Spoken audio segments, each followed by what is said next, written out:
Testing. Whoa. Come here, babe. Hey, okay. Hey, what's up, guys? I'm Rachel Wolfson. And I'm Matt. No, that's not your turn. What are you doing? Okay, I thought, okay. Hey, what's up, guys? I'm Rachel Wolfson, and this is Rachel Interrupted.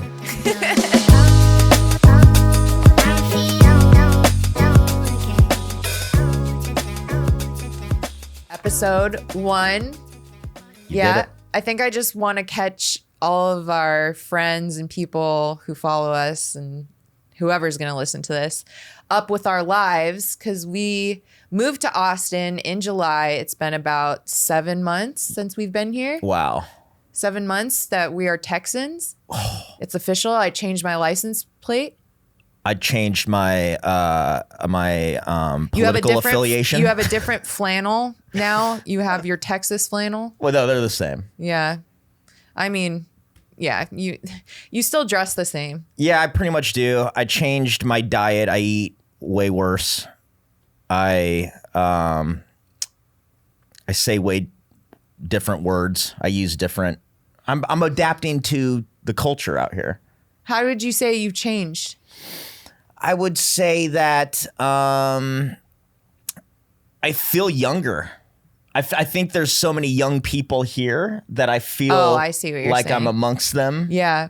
And like they're like 20-somethings. Yeah. You know, I'm in my late 30s. Yeah, we're hanging out with a lot of young people lately. Yeah, but that breathes new life. Right. I And mean, yeah. They have so much hope here. Yeah, and it's like and it restores my hope. There's so much hope here when in LA the vibe is not hope. It's hopelessness. No, it's not hope. No, It's nope. Yeah, it's nope. Because that's a lot of what we're hearing in LA. Yeah. Yeah, no, we picked up right before the strikes were going on in LA. We decided to move to Austin because we saw all the stage time and opportunity that was happening out here. My best friend Christina opened up a comedy club with Brian Redband and Anthony. I don't know Anthony's last name, but she opened up Sunset Strip with them. And Matt and I, just thought, why don't we take a little adventure and leave LA. We still have a place in LA. We still go back. And see what's out in Texas and Austin. Yeah. Did you ever think you would live in Texas? If someone would have told me even 5 years ago that I would be living in Texas, I'm like, you're on the bad drugs, like the fentanyl or something. But no, it makes sense now, I guess. Well, honestly, wherever the comedy goes, I'm gonna go. Right. Yeah. I mean, I've always just followed the comedy. I mean, for me personally, where I grew up was LA, so that's a comedy town. Well, so I didn't have to go anywhere. You started in LA. I started in LA. It's good to mix up the scenes and get out to other places and be challenged in different ways when it comes to comedy. Totally. I've really enjoyed getting to know a lot of the comics down here. I'm inspired by so many of them, and they're all so young. Yeah. Who are some of your favorite comics down here? Oh God. Off the top, I'm loving Dylan Sullivan. Dylan's from LA. Yeah, he was a Comedy Store guy. But I guess I never really watched him that much there. And now I'm on a lot of shows with him out here, and he's really good. I mean, I don't know if something changed when he got here or I just never heard about him there, but he super dynamic. He has his own funny voice, you know?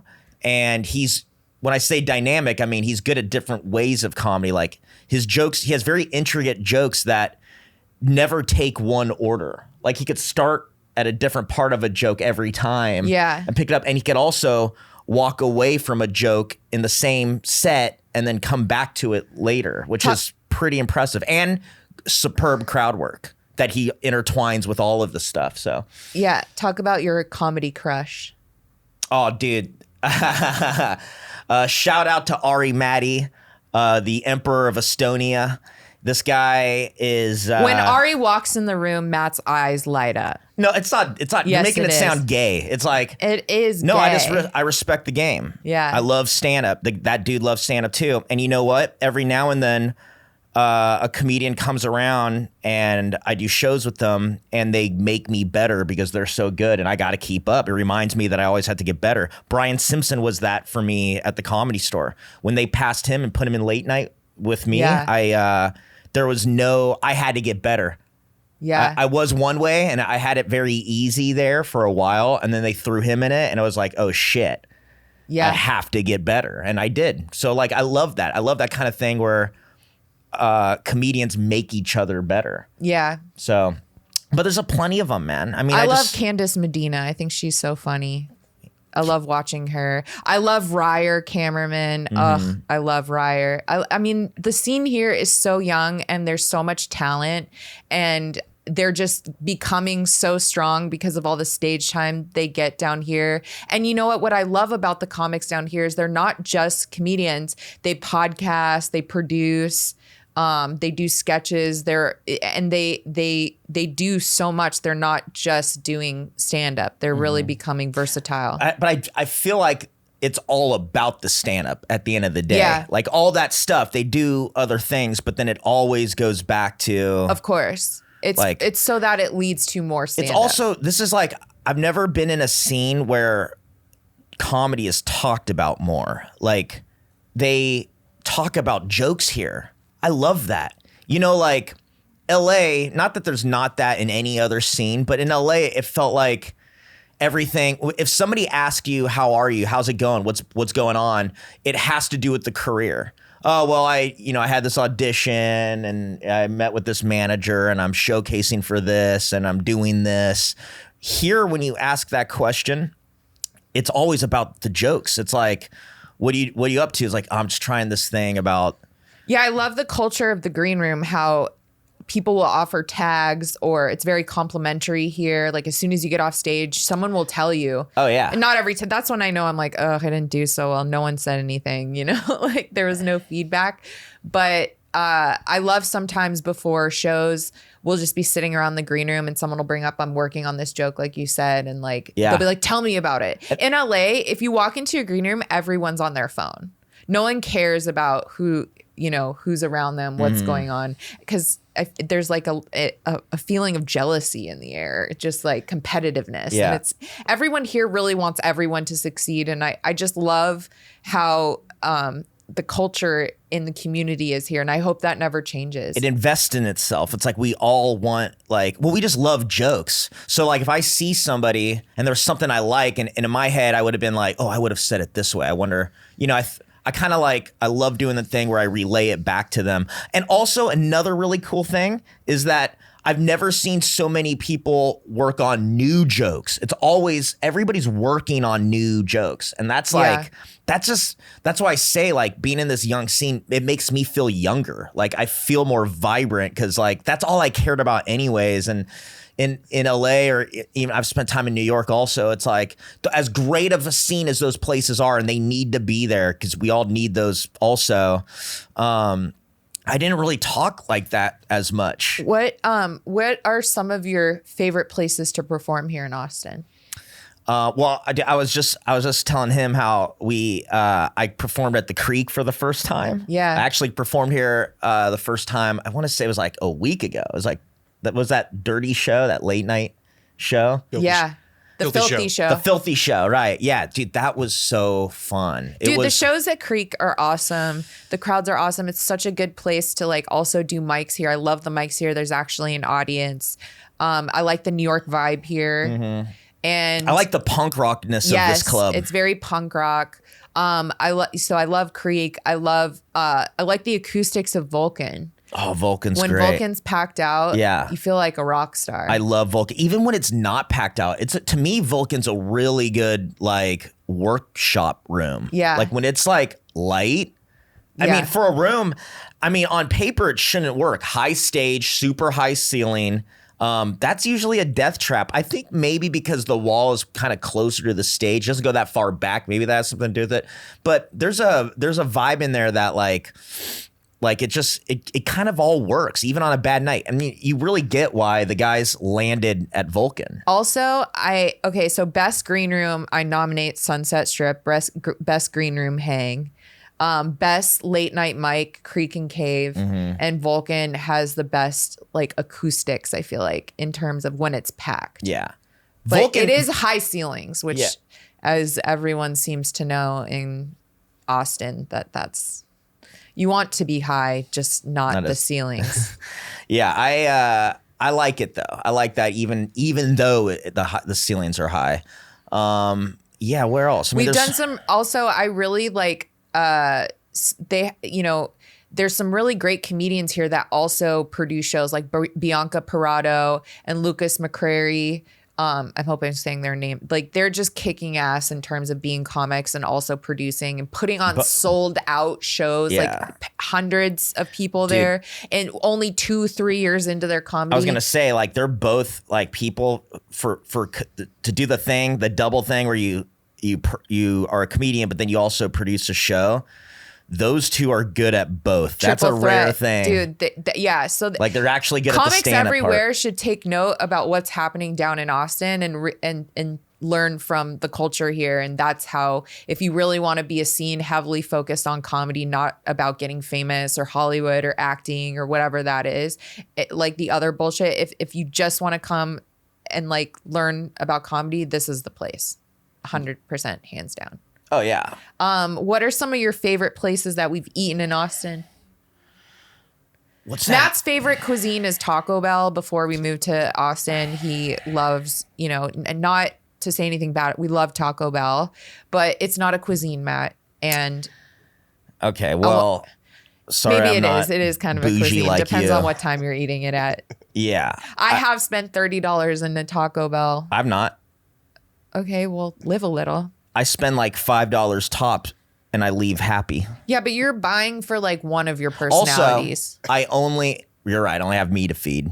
I also only eat from the veggie menu there. I'm not a vegetarian. Oh, yeah. I think the veggie menu at Taco Bell is some of the best shit ever, but that's not what we're talking about. Okay, yeah. Right now. What are some of the places that you've eaten here? I'll name one, La Piscina. Yes, that's my favorite one. It's the best fajitas I think I've ever had in my whole life. Yeah, we get this order. It's ribeye steak with pineapple. Yeah, and it's fajitas. It's so fire. Love that place. Our favorite barbecue place. Well, it'd be Terry Black's. Well, everyone says that that's like the touristy barbecue place. I don't think it's like that to us because like we also get like. We know Jason. We get the hookup. Like we get the like. We know the smoker from one smoker to another. From one smoke master to another. Yeah. Let's see. What's your favorite? Oh, Arandinas. Is that the one on the other side of the river? Yeah. Yeah, I love that. And you also like we've also been to, what's your favorite steakhouse so far? Oh, Eddie V's all day. Yeah. We love Eddie V's. Eddie V's. I mean, I've probably spent more money on Eddie V's than anything else in Austin. Now that we're talking about food, I have a craving to get high. Yeah. Eddie V's is the best. Perry's is super good. I love the steakhouse game in this town. I'm taking a break from Perry's. I don't want to say why. We went a little hard. We're not gonna throw Perry's I don't under the want to bus. throw Perry's under the bus. But do better with your oysters, Perry. That's all I'm gonna say. let's talk about what's going on this week. What we've been doing. Our latest thing. So Matt and I like to watch shows together. We don't like to watch things separately without each other. Once we start a show, there's kind of an underlying understanding that we have. Don't watch the show. And the rare times where like Rachel has like gone ahead and finished a show without me, that's the closest to cheating that's like been in our relationship. It's you finished? Yeah. Before True Detective. True Detective season 4 is a terrible show. I don't even know why I thought of that as an example. That was bad. But so when the whole Vanderpump scandal happened, Scandival, I had to tell Matt the magnitude of the situation and what was really going on in our society and the culture, and how this has really shifted a lot of things for us Vanderpump Bravo, fans. Anyways, so I had to sit Matt down and basically go over like that meme where he's doing all the like it's like Sunny in Philadelphia, all the play. That was me explaining Vanderpump Rules to Matt.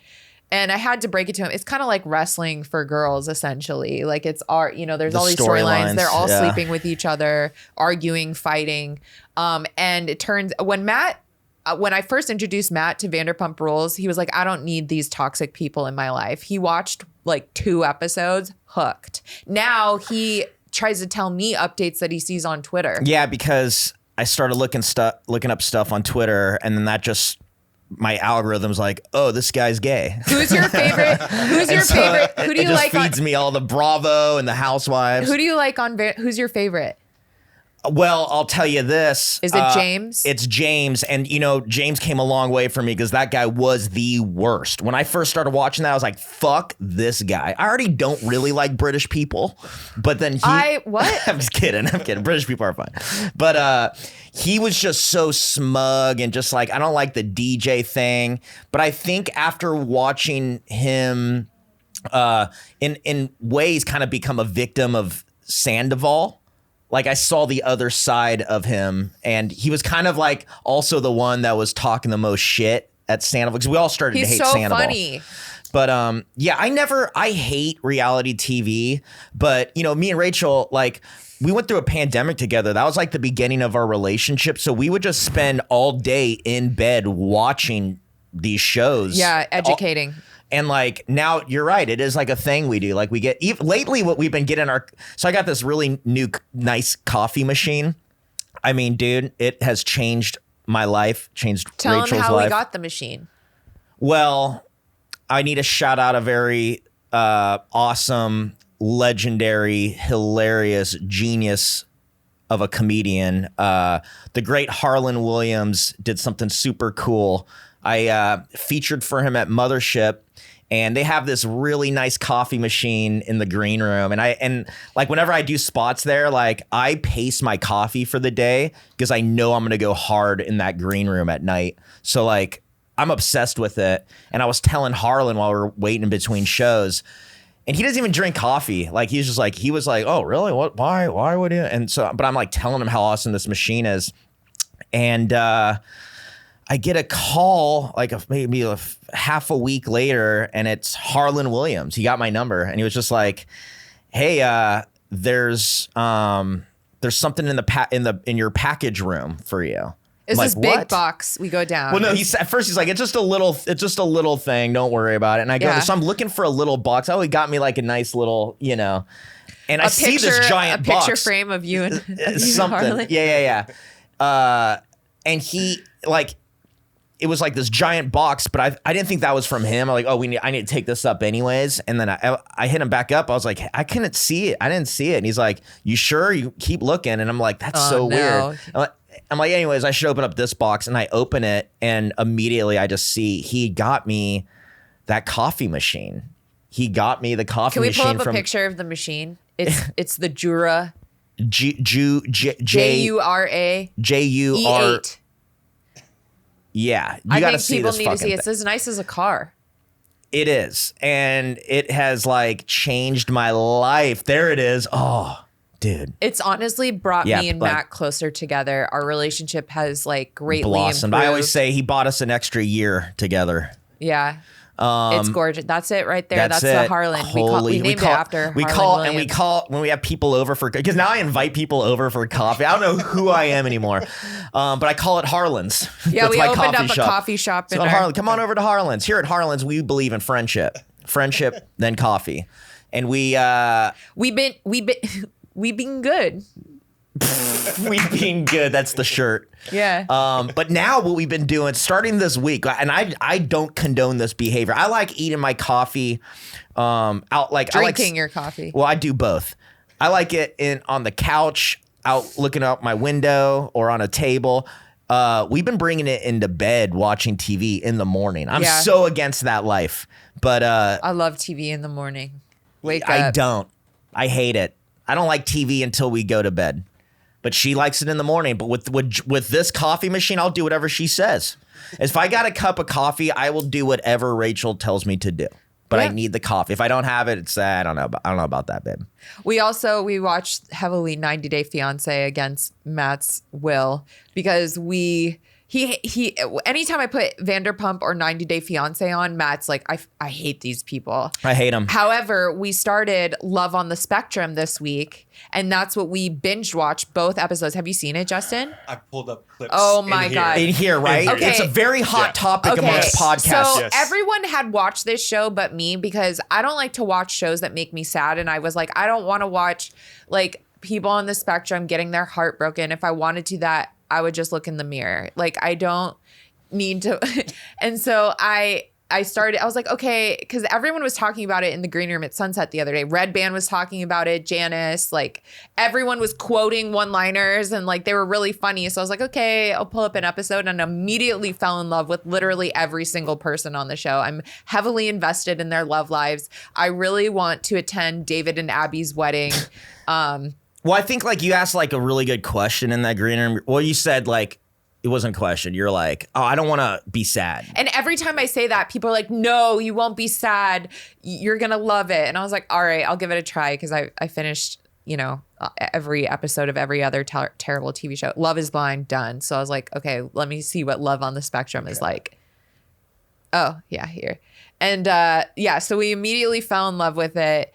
And it was so good. We finished season 1. Matt starts bawling. Dude, the only reason why we didn't go straight into season 2 was because I had to finish crying. Like I could, and you know what? You know how when you think you're gonna cry, it kind of like makes you want to cry more, or like if you try not to cry. He was bawling. Dude, this wasn't a tear dropping down his face. I was fighting it, but I couldn't. Like it was kind of starting to come out, and then she's like, "Oh, babe," and she put her hand on me, and I just, I could not. Yeah, the waterworks. I mean, I even kind of like was fighting them back a little better for season 2 because I felt like I was going back in. It's like the second round I was able to I knew what I was going into. But even then, like it's hard not to cry. I also laughed the whole time. It's a happy cry. It's a happy cry. Well, it's the parents.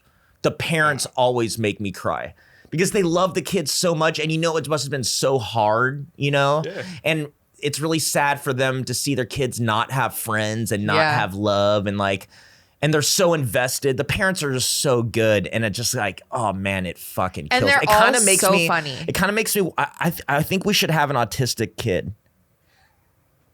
You have an autistic girlfriend. Like you want to continue this. Is that in the genes? Would it like? I don't know. I'd love to have one. The more we watched it, the more Matt is convinced I'm on the spectrum. He would see me and all of these people, and it's like maybe the doctors were right. Yeah, Rachel's not rude. She's just autistic. Yeah. More likely to have a child with ASD. Good kids. Great You hear kids. that, babe? Yeah. We're more likely to have one if you're autistic. But I don't know how autistic you are. I don't know how deep on the spectrum. I think I'm more functional like Danny. Which one was Danny? Danny was the one who was super horny. The girl. Yeah. Yeah. She was so horny. But she was like... I wish you're on that spectrum, babe. Yeah, Danny. She's got autism. Autistic. Yeah, she's pretty, but she's super horny.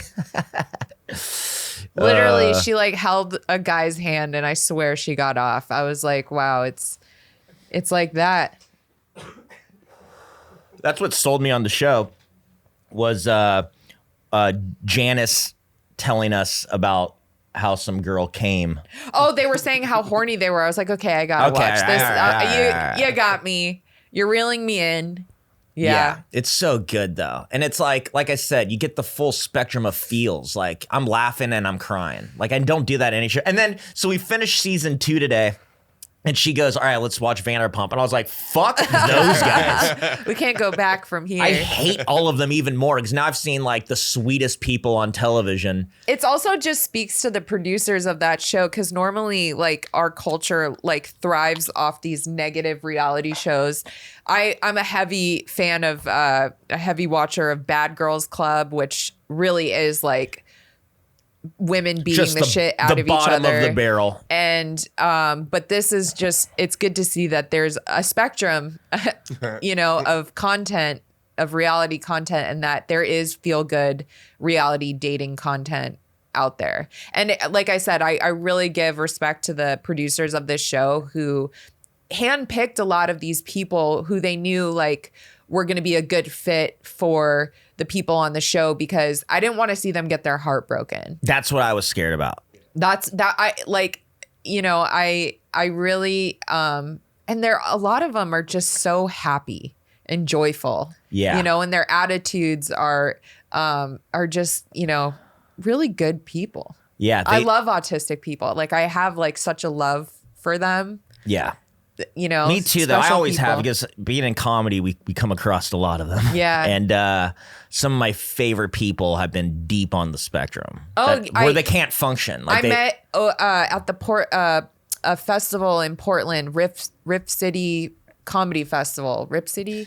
Yeah. I met AJ Wilkerson. Yeah. Who's like so funny. He's an autistic comedian, a comedian who has autism.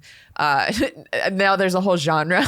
Yeah. No, he's really fucking funny. And Sometimes I think it's not fair how funny they are. Like they have like a cheat code to Oh stand my because their God. autism makes everything perfectly the way timed. that they just know everything about everything and very meticulous, like just such like crazy good at stand up. Yeah. Shout out Dan Lamort. Yeah, Dan Dude, Lamort. I mean, honestly, it's like some of these guys are like they're savants at it. Genius level. Because I don't know what it does, like what the mechanism that makes them so good at stand up, but dude, it's like it's like profound. Like I Yeah. kind of like wish like if I could like create a character for myself and like be a creative comedian, Like a superhero? I'd put I'd put a lot of the attribute points into autism. Like I'd make myself somebody like people want tall, short, like I'd put a lot into autism. Yeah. Because that's just gonna make me funnier.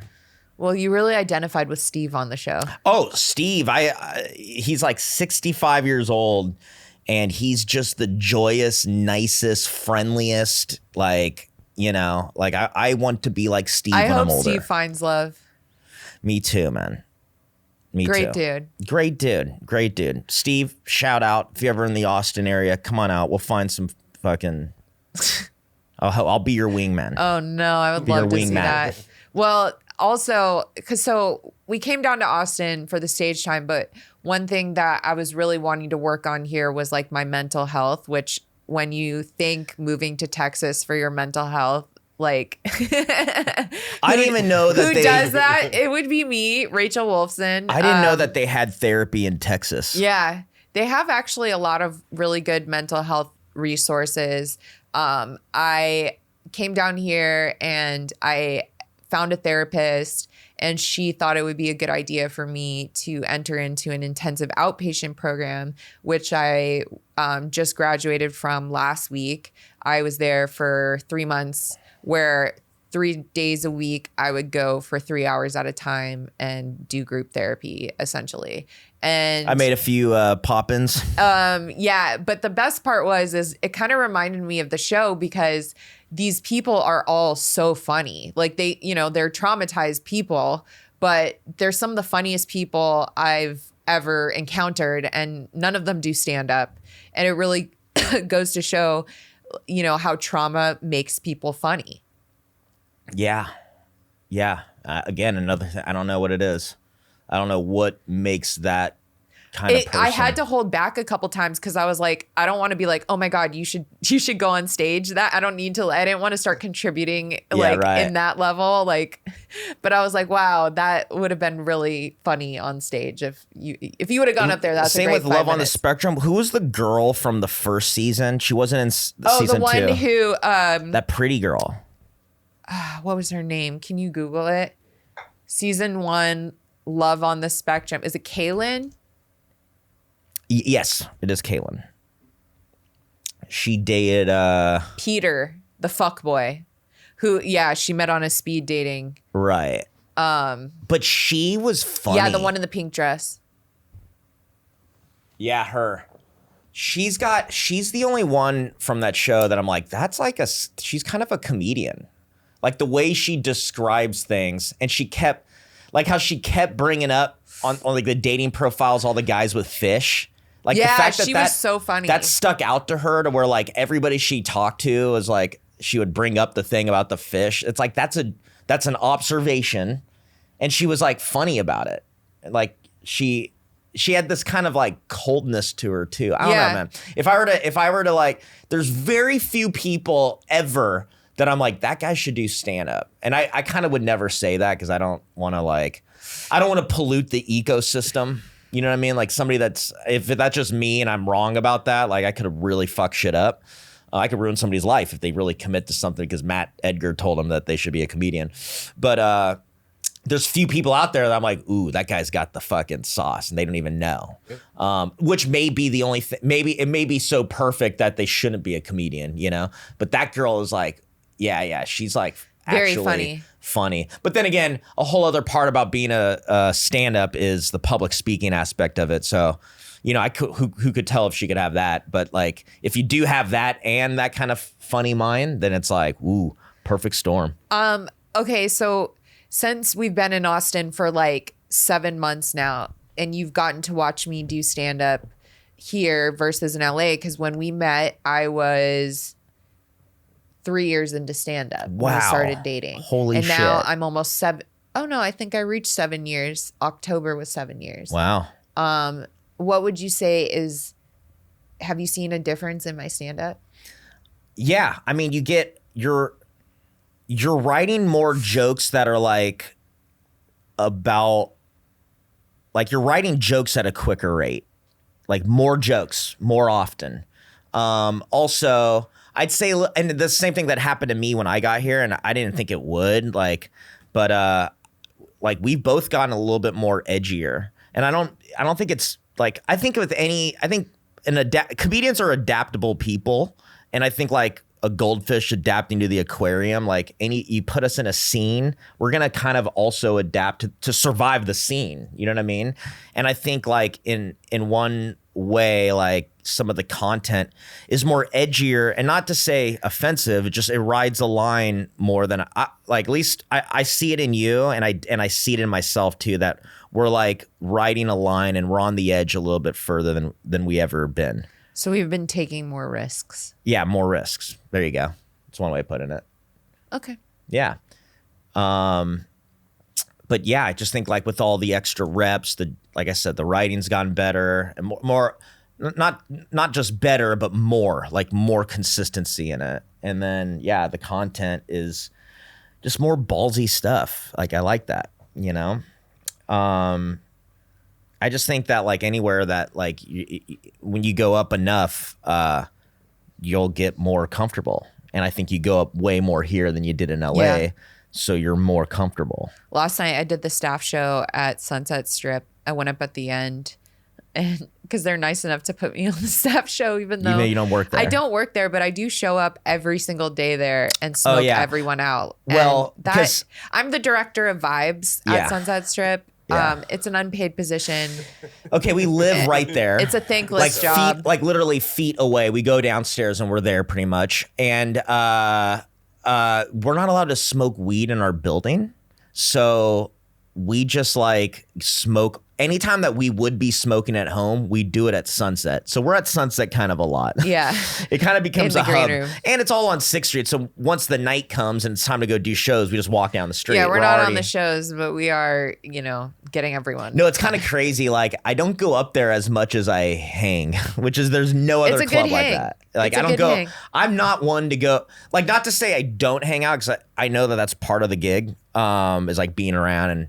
But I guess like kind of like where I am these days, and my whole thing, like I don't really go places that I'm not up. But Austin, no, I'll come here to Creek. I was gonna say Austin brings it out of me. because and Creek's LA, a good hang. I forgot the outside when it's nice out. It's a good hang. Yeah. I mean, Lately I've people been hang to- even when it's cold. That's Right. how the hang is good. well, that's because they're not like us. Like they're not like pussies like us. Like I hate I'm afraid of the cold. Or they don't have a home. Or they don't have a Yeah. home. They're literally using us as body heat, like we're their heaters. Yeah, but here I hang out way more. And I'd say Sunset, I'm there too much, I feel like, even I'm not going up.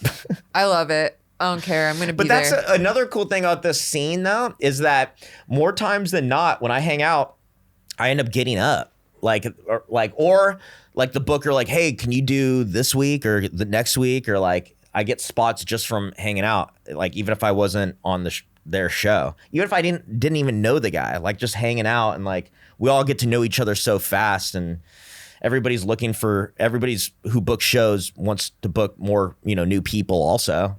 So it's been super fun. Like I'm saying, man, the scene is so fun.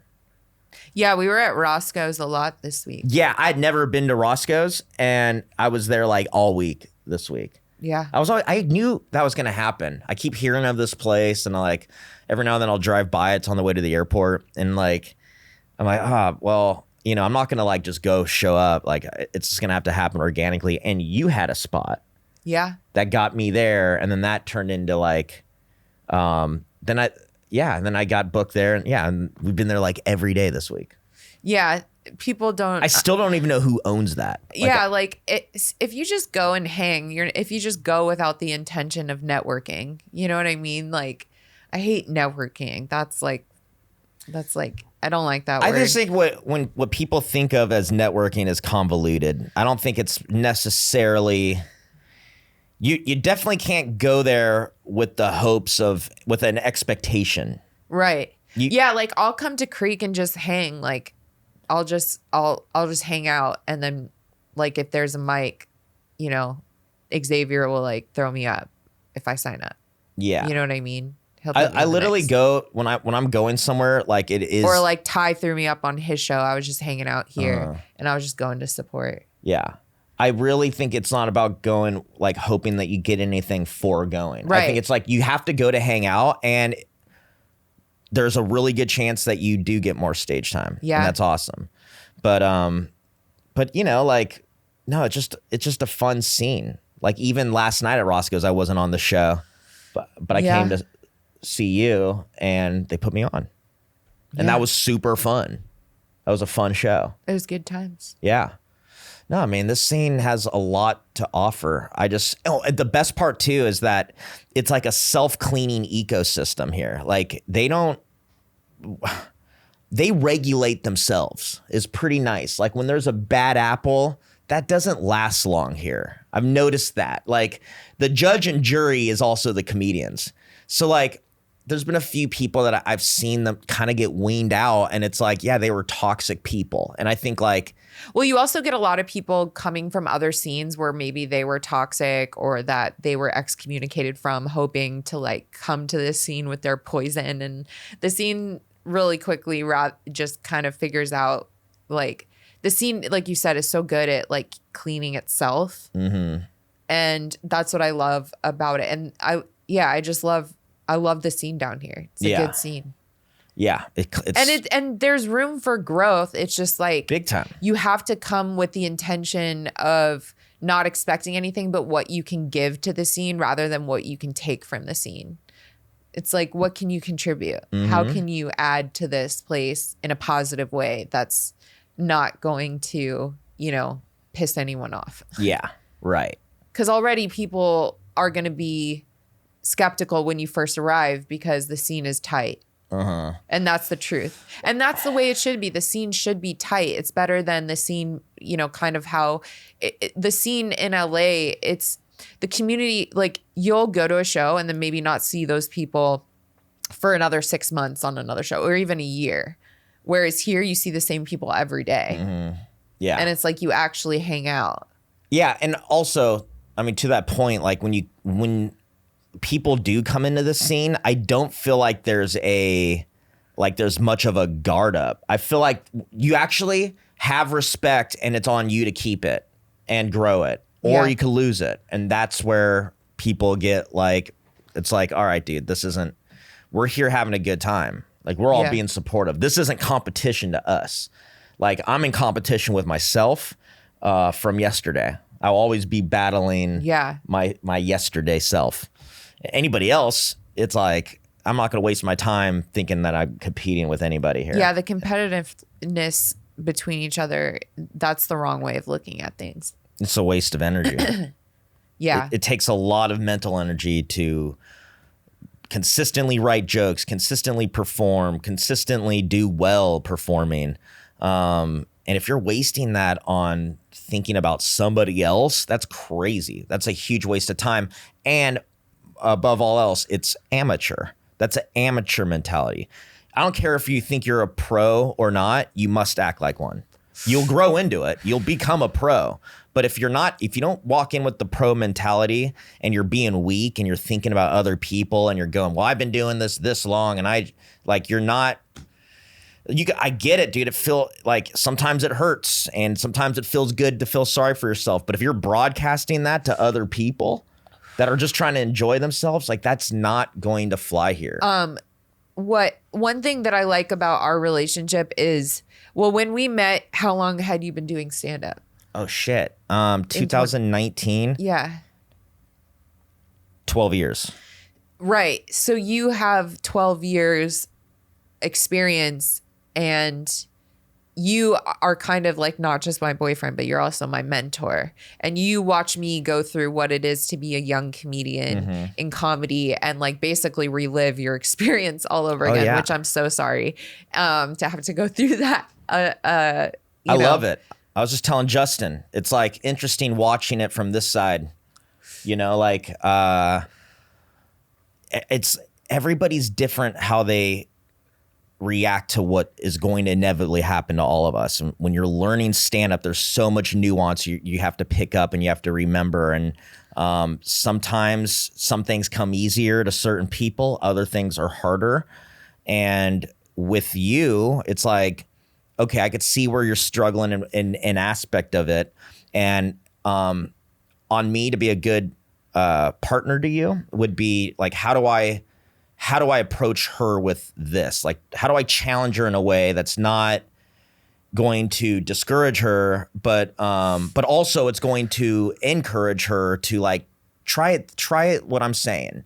And if that doesn't work, then, you know, because sometimes I've said things that you should do that were wrong. That's like, hey, yeah, I don't know. Like, in the end, it's like, I don't know. I'm just doing the best I can, most educated guess. You have to figure it out for yourself also. But we'll try everything. That gets me canceled. No, I mean, you know, one of my favorite things about our relationship that I don't think any couple has is that we share this notebook on our phones that it's Rachel's set. And if I'm watching her and I think of something, you know, I can't tell her while she's up there. So I put it in the notes and she gets alerted immediately. And then sometimes I'll be out doing shows and I know she's somewhere else performing and I'll see the update in the notes like, oh, in my head, she just got off stage and she thought of something. She said something funny up there that she hadn't said and she's putting in the notes. You know what I mean? And then we go over later and I'm, as Rachel knows, super strict about listening to my audio. It's like, you know, like a football coach, you got to watch the video. Yeah. You got to watch tape. So like, if you could like, I mean, God, what an edge you get just by watching the set from the night before, or even just listening to it. It's like all you're doing, even if it's cringe and you don't like it, all you're doing is like, all right, well then do it this way next time. And then next time it's literally better because you heard that. Like there's so much nuance you'll forget about. Like you could take some of it with you, but then when you watch it, you get the rest. And we've been listening to your sets, and it's like fun to. To me, it's like a fun thing to do. I remember I remember being where you are. Except there's also something very different about our development that I can't imagine, which I'm learning about in real time. Is that you've had so much success as a young comedian. You know, like you have a big following. You have, you know, like 4 or 5 years or whatever it was, you're already a touring headliner. Like that's not like me. That's actually very rare. It's not unheard of, but it's super rare. So I your don't development recommend that. your development everyone. becomes backwards in a lot of ways. So I have to learn other ways to help you because I kind of don't know what it's like to be, famous as an up and coming comedian that's Yeah. not quite confident in it yet. You have to just be grateful for your journey. Yeah, well, that's everything anyways. That's all. We don't have much control. One of the things you have control over is where you're gonna put your perspective. Like what part of your life are you gonna focus on it? Are you gonna focus on what you think you're lacking, or I dare you to focus, no matter how bad it is, focus on what's going well. Because if you keep doing that and that becomes a kind of like a pattern in your mind when you want to think negative and think about what you got going on, you'll just be more happy because you remember like how like awesome it is to even have any of this, and like there's people that don't even have that, and then what you don't have you could always get. You know what I mean? Sure. What you got is yours, and so part of having that, part of enjoying that, is thinking about it and like reveling in it every now and then, and then what you want, you do. Yeah, man, always have things you want. It's okay to not have everything you want because that gives you something to strive for. And that's all that life is striving for new shit. Okay, I want to talk about what is something that has triggered you this week. Oh my God. Light me that blunt, I'll tell you. This has been an ongoing battle with me and Rachel for years now. What is it? And I've told you, I've even told you in front of your friends. Oh, And so gosh, like this is maybe this would embarrassing. work is they'll laugh and then like, but so like I do the dishes. I don't mind it. Rachel's more lax about that. Like Rachel's always just like get a house cleaner to come in and fix it. I'm like, I'm going to do as much as I can. I don't want to go to bed with dishes in the sink. That's just me. He's better at it. So I'm better at cleaning dishes. So Great out. But Rachel, she's conditioned now to know that I got the dishes. Don't worry, I'll just put them in there. I'll take care of it. And she gets a little trigger happy, and she also puts things in the sink that don't belong in there, like trash. Like if we're eating dinner and we have a can of Perrier and it goes in she puts it in the sink.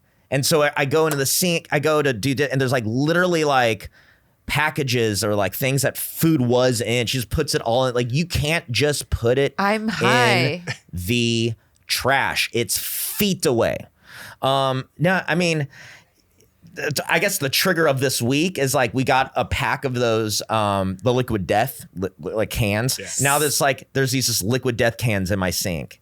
And Yeah, I because just, they're half full, and I put them there so that they empty out. rather and then than I walk empty away. them and put them in the trash, so I find them, and they're That's usually extra knocked step. over anyways, so it's like taking up more sink, and it's like, to me it's like you just didn't even try. Like it's feet away. I won't argue there. You gave me the goosebumps because I go through this on a daily, Yeah, I'm telling you, it's man. every day. Every day. It's a girlfriend every thing. single day. At least she makes it to the sink. It's a girlfriend thing.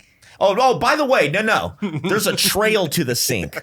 Like if I could follow her trash trail, it would lead to the sink. And then there's more trash. Yep. No. So she did buy the Liquid Death. So, but yeah, that's what triggers me. My triggers are never going to be too crazy, guys. They're always going to be like, why couldn't you just? It was right there. That's my triggers. Let me get that. You're fucking pissing me off now. Another trigger. She doesn't pass me the blunt all the time. She'll literally pass it to other people before she gets to me. Okay, my trigger is Matt passed the blunt to another person that wasn't me, and he also held on to the blunt for a very long time, and he was When was telling that? a story. It's the other day at sunset. The story went on forever, and the blunt was just sitting there. Maybe. You ball hogged the blunt. Maybe you should have listened to the story and you would have understood why nobody needs to take a blunt right now while I'm saying this. This is some serious shit. I don't know. I don't remember specifically what you're talking about. So I don't even know what I was talking about, but I know if I was holding the blunt and going hard, it was very in the moment and needed to be said then. To be blunt.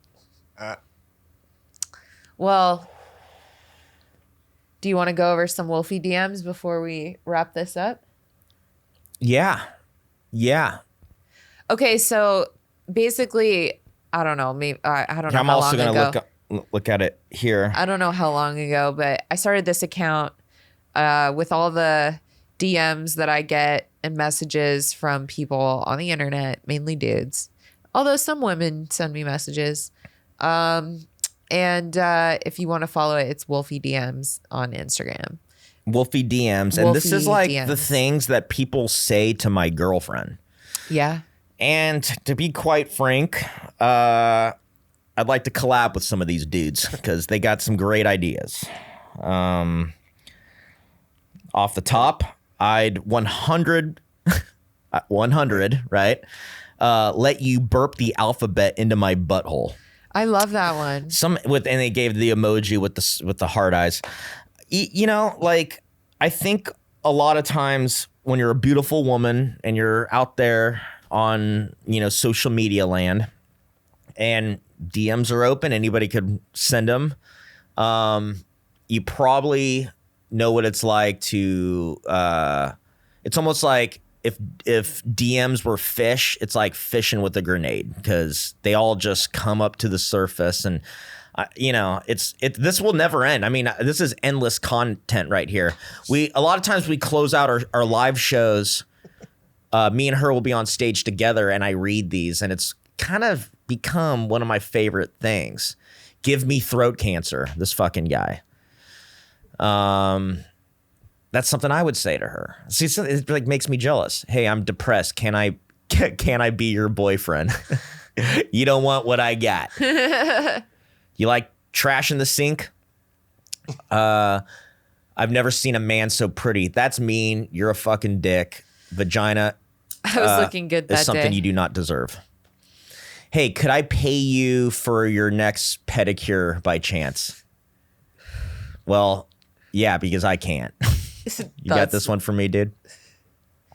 I was going to say you were cute, but then I see you smoking weed. Who's this Christian? Okay, a couple more. Please don't find me cute. That's how you responded to him. I definitely suck a fart out of a straw from your ass. I feel like that's something you'd say And then I would never breathe again. to me. Yeah, and that's what I'm saying, babe. Like, can't we try this stuff? Let me just try to put a straw there.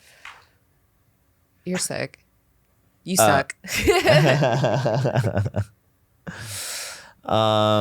Watched some of your comedy on YouTube. Maybe time to start selling foot pics on the internet. See, that's what women, I mean, we all go through this, but I think women more. And if we were all to put our DMs on the table, I don't know how it would tally, but I hope you start getting DMs the way I get DMs, but also from strange men. I do. I get some strange DMs. Well, I'll read a few of mine. Yeah, How about I would that? love to You want hear what's some Maddie going on. DMs? Yeah, you've never shared your DMs with me. All right. Got to give the people what they want. I'm sorry. Shout out to Arthur Hamilton because he sends me the Oh, yeah, our funniest best shit. friend. All guys need a guy friend that sends each other cat videos. It's no homo. It's literally something that's so funny, and whenever I see a DM, I'm like, oh, there's some cat doing something hilarious. And then when I see Arthur, we just laugh about it again. It is such a fun dynamic. I encourage dudes to do that. No home, meow. Good one, babe. All right, let's see. Requests. Yeah, go to the request folder. That's the like secret fucked up folder that everyone has.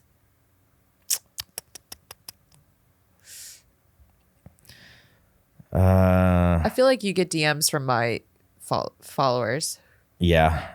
Whoa, you have a lot of secret DMs. Got a video of the nipple twisting from last night. Like that was a question. Like, I'm like, this guy What thinks was I'm. the nipple twisting? I don't know. That never Whose happened. nipple were you twisting? And I don't know. I wasn't twisting any nipples. Some guy wrote that to me, which makes me think he thinks I'm somebody else. Oh no. Yeah. Maybe he's one of D'Elia's friends. I get that. In my old age, I've been getting Chris D'Elia a lot more than ever. At Mothership, when they post me, there's always going to be a comment about you guys let D'Elia play these there? These are your DMs and comments that you get. Yeah, it's like mostly like I don't know. My favorite was the Costco brand Chris D'Elia, and I started using that. The Kirkland brand Chris D'Elia. Somebody called me that. I think because what happens a lot of times is when Rachel would post a picture of us together. That's where I get insulted because it's dudes going like, "What? Oh, he's homeless." Yeah, it's like they can't. The one I get subtly, I get the D'Elia a lot or Costco, right? Like some knockoff Dr. Pibb. D'Elia or whatever, which is funny, and I also do say that on stage every now and then because it is so funny. I took it, I'm like, all right, I'll take that. You're gonna insult me, I'm gonna use that. But a lot of times, guys are like guys and girls are like, God, he's lucky, like lucky. He's very lucky. Like, whoa. Like, why are you offended by that? Because it's like I'm also cool. Like lucky, yeah, I'm a lucky man, but then it's like, no, you're like lucky, dude. Like, I mean, Hell dude, yeah. I'm funny as fuck, and I'm not that for a comedian. Like, I'm like a comedian 10, dude. Like, you don't play me like lucky, like A comedian 10? like. Well, I know what you're saying. right. Yeah. Okay. Yeah. So are you.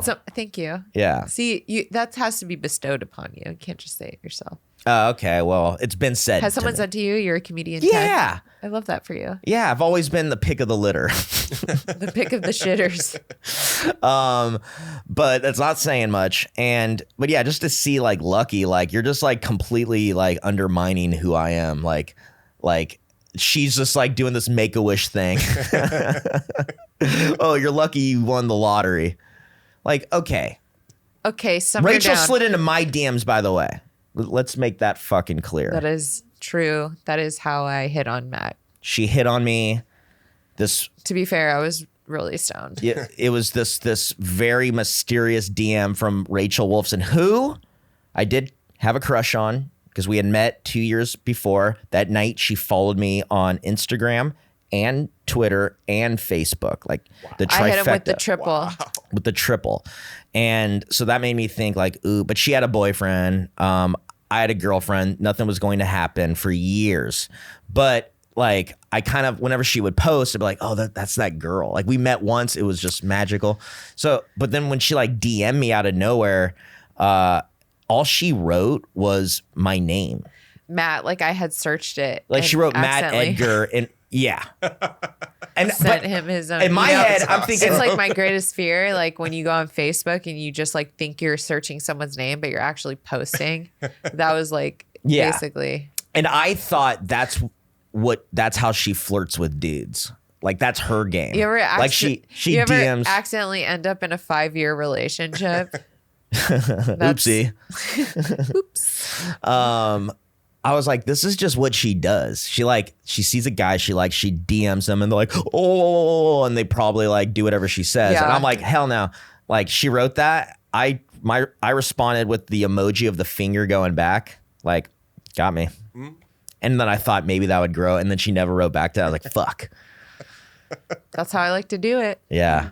And then like a year later, or it was like a while later, you DM me again, and I was like, dude, I like our DM exchanges. And there was just, I wanted her to like acknowledge, like, what the fuck was that? You know, I knew if we started dating, I was gonna bring that up. Like pretty quick, like days into us being together, I was like, all right, dude, what was with the name? What was with Matt Edgar? Why do you do that? And I think, it's just like, I was high. Like, I thought you liked me. I was just trying to get his attention. Yeah. I'm like, what do I do? Oh, okay. I'll call him by his own name. Yeah. And it worked. It sent me on a spiral. Like, how do I respond to this? Like, Mysterious. It was mysterious. And I remember I was in Tahoe and I was doing shows. I was in a hotel. I had just finished like 2 shows. and I'd smoked weed for the first time that day, and I was just really starting to decompress. I was like, I'm like looking forward to having some hotel time. And then I get this, I'm like, now I'm in like a panic attack for like the next couple hours trying to figure out how do I respond. I had all these other things I was going to say, but it's That's the effect I want to have on men is I send them into panic attacks. yeah. I was like, this is it. This is the time I manifest this. This better be ready. And then, yeah. And that's how we ended up here in Austin 5 years later. Mm-hmm. Look at us. Yep. Podcast. We have a cat. We have a cat, We have Gomez. our son. And yeah. Well, what do you think about our first episode? I like it. You know, it's fun being, Do you think I interrupted you too much? well, that's the whole point. I think you interrupted me just right. Okay. Well, do you want to tell people where they can find you on Instagram? Because he needs to grow his following. Oh, cutie. She's my manager. Can you guys all please follow Matt so he can use the link swipe up? Slide into his DM. Yeah, slide in my slide DMs. into Give Matt's us content. I'm at Matt Edgar. Matt has one T in it. So just one T. That's where I think I have a bad following because when people They're have searched following me. Matt with 2 T and they're like, Edgar. oh, that's not him. And then it's just like they forget about He it. gets all your comedy requests. There's some Matt Edgar with 2 T's that just getting all the fucking following and books. Like he's getting booked. He's probably got a bunch of like requests to go to festivals and he's just going like, there's Yeah. a guy living my life out there. Matt Edgar with 2 T's. Hell yeah. You're welcome. Yeah, so follow the page at Rachel Interrupted and follow me on Instagram. And yeah, give us some feedback about who you want to see on the show and what you want me to talk about. Cutie. But thanks, guys. I like the way you podcast, babe. Is it podcasting on the spectrum? I was just about to say.